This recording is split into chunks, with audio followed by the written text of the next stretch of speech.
All right, everybody, it is time for Murph. It's Thursday. Happy Thanksgiving to you if you're choosing to join us for Murph, doing it some other time during the week.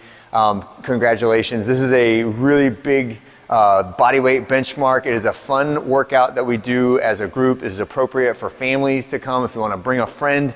If you wanted to introduce somebody to CrossFit and the environment that we do in here, this is a great one to do it on. And it is in remembrance of one of our national heroes, Lieutenant Michael Murphy.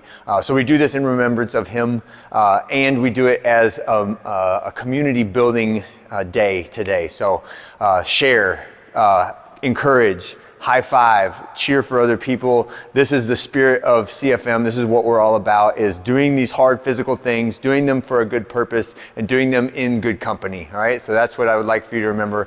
We're so thankful for you guys, and we have the thankful board up there back at the back of the room. So I wanted to say that we're thankful for everybody here, and let's have a great workout today. So let's begin with a warm-up of 2 rounds through. First round, jog 400, second round, jog 200.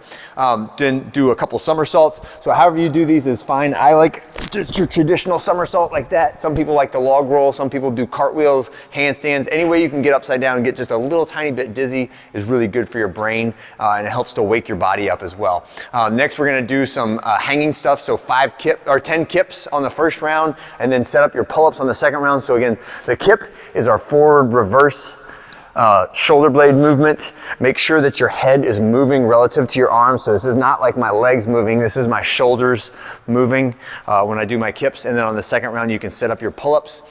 Then we're gonna do push-ups plus shoulder taps. So just like loosening up your shoulders and warming up the core. So do a push-up, tap your shoulder, do a push-up, tap your shoulder. Actually, do two taps on each one, so you're getting them both, because we're only doing 5 reps. And then a handful of air squats, just stretch out those hips, get all the way down and all the way up. So every time we go back to Murph, we do this, we review the range of motion standards for each of these exercises, because they are so foundational and so basic. And yet, when we rush and when we're on the clock and when we're tired, a lot of times what suffers is range of motion, right? So try to seek out the appropriate and full range of motion for each of these exercises within the limits of what is medically appropriate for you. So there are some people who are like, if I go all the way down to the squat, it bothers my knee. So yes, let's use a depth check for you instead of going down to a position that is going to injure you. But for everybody else, you can squat below parallel, and you can stand all the way up. And for the push-ups, you can touch your chest to the ground, and you can straighten your arms out. And for the pull-ups, you can go to arms straight at the bottom, and you can go to chin over at the top.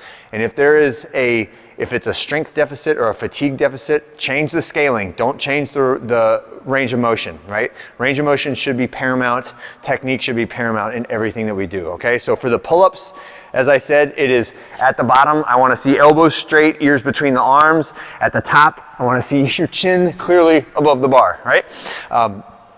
Appropriate methods for scaling, because this is a high rep workout, is jumping pull-ups, banded pull-ups, ring rows, or some combination. Let's say I can do some unassisted kipping pull-ups, but then when I fatigue, I can't do any more and I can't get my chin over the bar. So I would do kipping pull-ups until you can't anymore, and then switch to jumping pull-ups or switch to banded pull-ups. And then for push-ups, similarly, my starting position is as a plank position with my elbows straight. At the bottom, it is chin, chest, and thighs all touching the ground. So not just 2 of those, right? Either way here, but as a plank, all 3 of those things touching the ground. At the top, my elbows are all the way straight. Not most of the way straight, but all the way straight. And then the last one is air squats. So ideally in the air squat is this crease of my hip goes below the top of my knee. This is above, this is in line, this is below, right below the top of my knee. And at the top, it is knees and hips fully extended. Not most of the way extended, not kind of lean forward with my knees straight, but all the way standing tall, right? So try as best you can to seek out those good ranges of motion. Check yourself, right? 2/3 of the way through, 3/4 of the way through. Am I still doing full range of motion? If you're not, change your scaling or just slow it down and get those movements right, okay? So the rep scheme for today is run or cardio, right? If you can run, run. If you just don't run because I don't feel like it, or it's kind of chilly outside, I might have to put gloves on, right? today is a day where I'm saying like you should suffer a little bit on this workout, and it is okay. We can do hard things, we can pursue things that are challenging and put us in physically uncomfortable situations because there's purpose in it. This is not purposeless suffering. This is suffering that has an absolute dividend in your health, fitness, and your mental well-being, right? And in the toughness that you generate from doing those things that are challenging. So don't shy away from it. Challenge everybody to run if you are medically able. If not, then I want you to do an appropriate amount of either cardio on the bike, skier, or rower, and those should be in the 8 to 10 minute range. And if you don't want to put a number on it, you can just go for a certain amount of time at a moderate pace and then hop off and do the body weight exercises. So we're going to do that big block of cardio, so running for a mile, and then we're coming in 100 pull-ups, 200 push-ups, 300 air squats, and then running another mile. There is a version with the vest, so 20-pound vest for the guys, 14-pound vest for the ladies. If you're going to do that, log that on the separate Sugar WOD item. And if you're going to do the regular one, it is still as prescribed, even without a vest, right? So I would say like do a unassisted version first before you try to do one with a vest, right?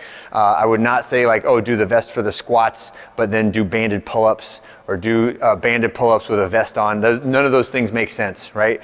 Do it, if you can do the whole workout with as prescribed, at the volume prescribed, with no assistance, that is when you are eligible to start thinking about using a vest, okay? So the vested Murph is a very, very challenging workout. Some ways that we can scale this, let's say like vest is completely off the radar for me. You could do half the reps. You could do like a half Murph, like 50, 100, 150, or you could do it with a partner like I do a round, you do a round. You can partition the reps any way you want to.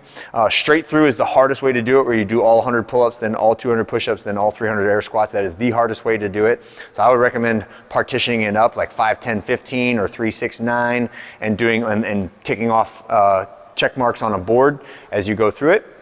Those are fantastic alternatives, and you can always cut the runs in half or cut the rows in half if you're going to scale the quantity down.